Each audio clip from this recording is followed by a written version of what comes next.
As the world observed the 30th anniversary of universal adult suffrage in South Africa, I recalled the similarly important and transformative role played by the United States Embassy during this period. It was a time filled with excitement. It was a time where we as an embassy worked with all South African partners in trying to prepare for a new constitution, as well as preparing South Africans for diplomatic tradecraft and encouraging fledgling South African businesses to partner with U.S. companies.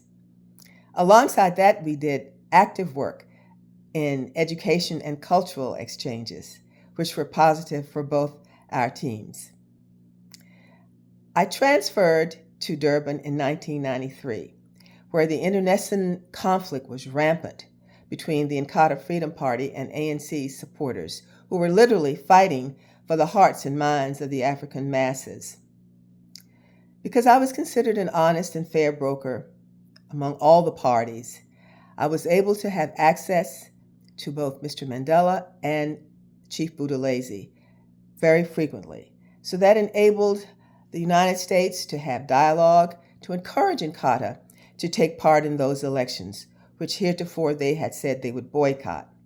But on election day, and their name was now on the ballot, people in KwaZulu and around the nation of South Africa voted with excitement and in peace.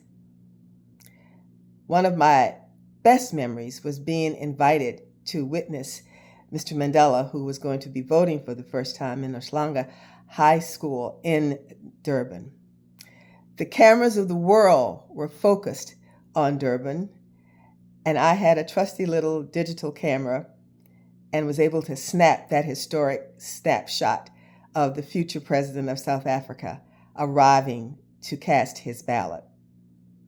Following that, I went over to assume my position as an independent electoral observer and saw thousands more Durbanites casting their ballots in this exciting manner.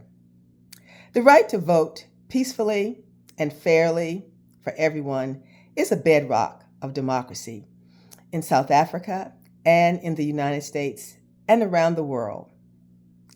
I congratulate the people of South Africa for continuing to make their voices heard in peaceful voting and in voting in large numbers.